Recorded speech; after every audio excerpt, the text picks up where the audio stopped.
Labadiena visiems susirinkusiems, tegu čia biškį su nuotykiai šiandien pradedam, bet turim tikrai tokią įdomią temą, artėja rasų šventė ir ta proga labai, kadangi rasos yra vis tik tai mūsų senojo baltų tikėjimo šventė, kuri mūsų Lietuvoje ir Latvijoje turi valstybinę statusą, bet galbūt ne tik tai apie ją, bet būtent tai pakalbėsim šiandien mūsų pokalbio tema, tai yra ar reikalingas senasis baltų tikėjimas dabartiniai Lietuvai.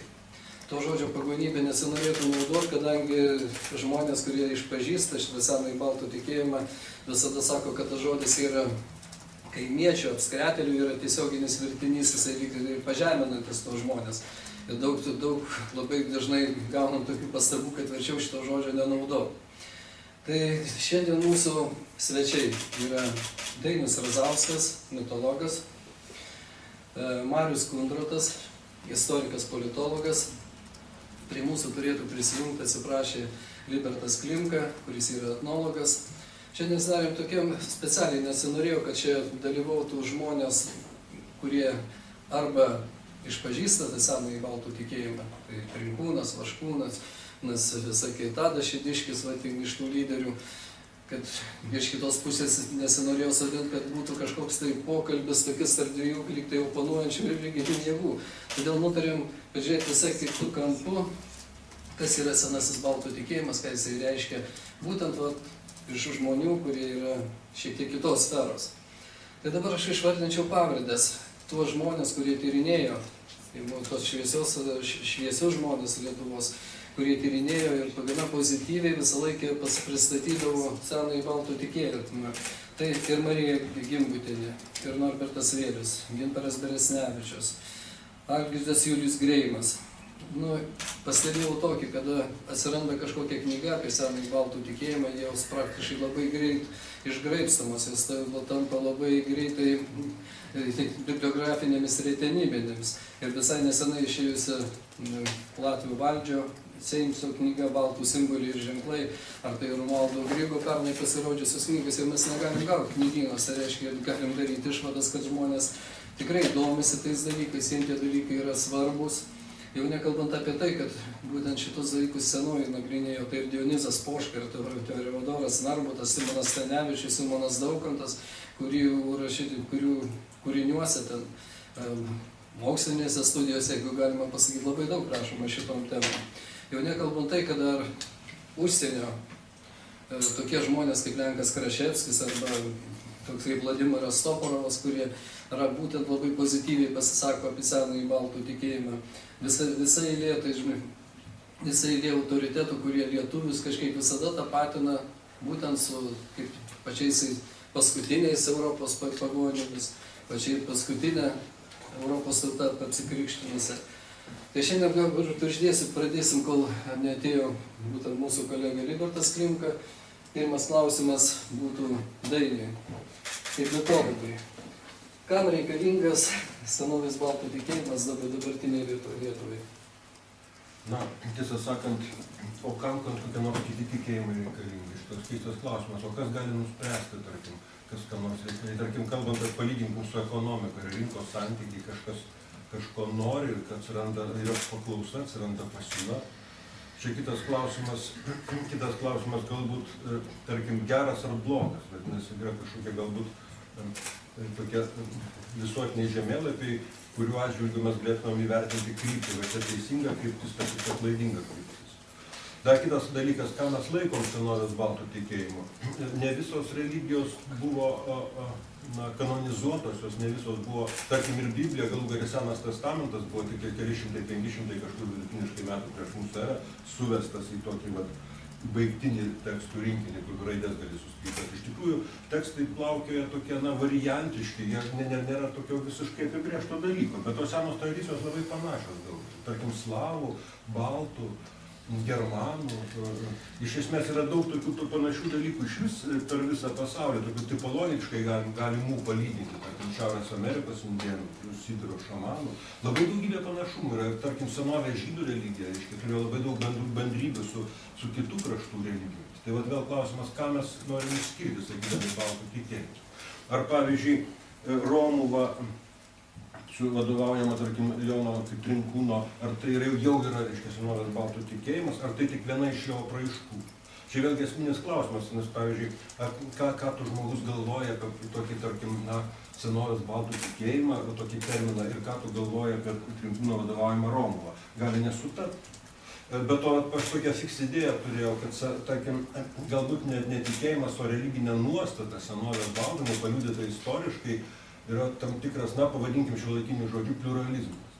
Kada iš esmės niekas iš anksto nesima spręsti už kitą, kokiu balsu ir kokia kalba ir kokia kryptim šauktis jo širdžiai Dievui. Tarkim, iš esmės šitą dalyką te galima palikti ramybėje. Tokia pati situacija yra senovės indų. Tai yra šalis, irgi, tai galima sakyti, indai kuo ypatingai, tai yra šalis vienintelė turbūt iš senovės indoeuropiečių, kur jokių, ten buvo islamas įsiveržęs, bet iš esmės neužgniaužinai, išliko, išsirutuliojo kaip iš sėklos išsišakoja medis. Tai ten, pavyzdžiui, kas yra, tarkim, hinduizmas, tai yra neįmanoma pasakyti, tai yra prieštaraujančių tarpusavį besivaržančių srovių yra be galo daug.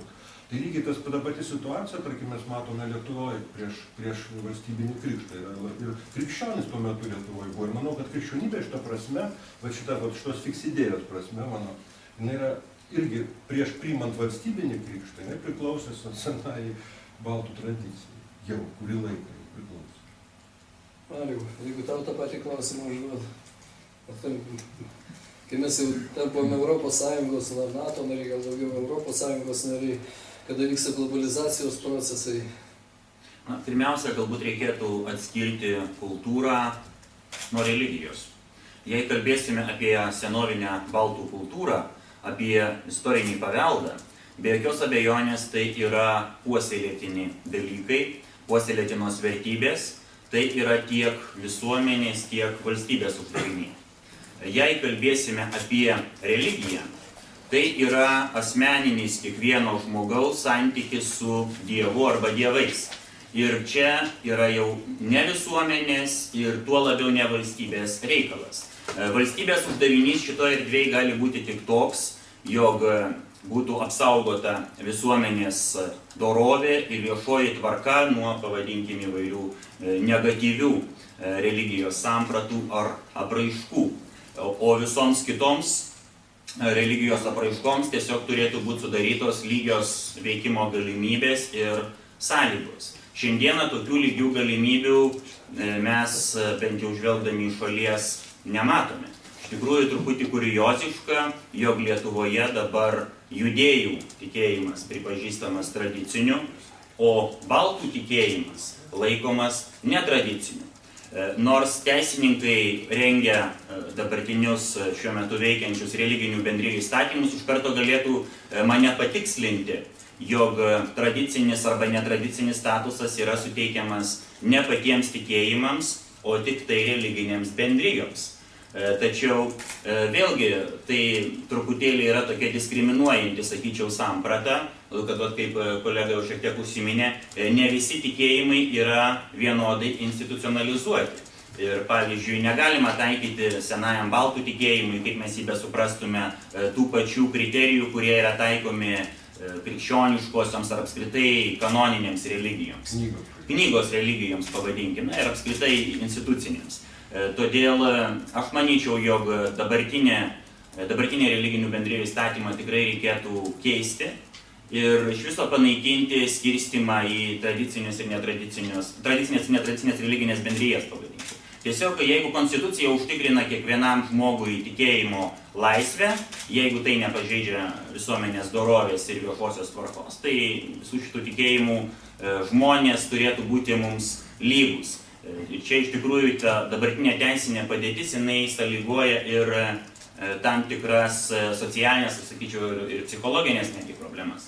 Nors teoriškai tikėjimų laisvė ir lygybė tarsi yra įtvirtinta, Čia, kaip jau minėjau, skirstomos yra tik tai pačios religinės bendrijos, bet dabar įsivaizduokime žmogų mokykloje ypatingai. Kai kada tai atsiliepia ir darbovietėse, bet aš iš asmeninės patirties galiu pasakyti, kad ypač jautri šita problema yra mokyklose, kur dar besiformuojančios asmenybės susiduria su kitomis besiformuojančiamis asmenybėmis. Ir jeigu tu nepriklausai kažkokiam elitiniam religinių bendrijų ratui, tai tu esi paprasčiausiai marginalas, sektantas, ten dar kokiais nors ten epitetais tave pavadina, ir toks žmogus iš tikrųjų nuolatos jaučia didelį diskomfortą, jaučia įtampą ir tokiu būdu tarsi tampa nepilnavertis. Tai yra ydinga situacija ir ją reikia taisyti. Aš galbūt iš savo patirties pasakysiu, kad tas, pats susiminėjai, tradicinės religijos statusas prieš kiek tai metų buvo pabandytas pritaikyti senovės baltų tikėjimui ir iš karto susidūrė su labai dideliu pasipriešinimu. Pas teisingai sakai, paminėjai tik judėjų, bet atsiprašau, yra ir tikėjimo žodžių, ir Jehovos. Viso tom tradiciniam religijom Lietuvoje, aš nenorėčiau sumeluoti, bet priskiriama apie 30 įvairių religijų, kurių... 9. Tik 9, ir Jehovos liudytojų ten nėra. Ten galbūt kitos registruotos, kurios yra, bet ten va šitos 9, kaip paminėjai. Ir iš tikrųjų man tai labai keista, bet aišku, politikai, kurie skaičiuoja rinkėjų balsus, tai katalikiško krašto bažnyčia lemia kažkiek tai rinkimų rezultatus, aišku, ne absoliučiai, ne galutinai, ir niekas nenori su jais pyktis. Ir jų pagrasimas pirštu, kad to nedaryta, ir yra ta priežastis. Bet vis tik tai yra žmonės, kurie paminėjai kultūros ir religijos santykį. Bet yra žmonės, kaip jau paminėjom, Trinkūnas, Romuva, kurie skaito, kad tai yra jų religija. Ir tai iš tikrųjų labai didelė problema, kad žmonės, kurie praktikuoja tą senąjį baltų tikėjimą, jie lieka nuskriausti. Nes pamėginkim, kiek lieka, išmeskime rasų tradicijas nakties.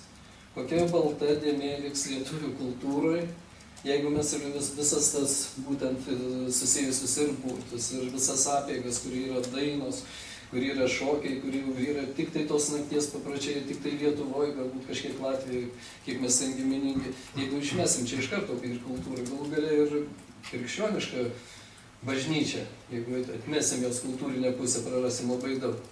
Bet būtent nori savo tam globalizacijos tam pasaulį, kur mes vis tik tai turim įdomus pasaulį, tuo, ko mes esame skirtingi, o ne tuo, ko mes panašus.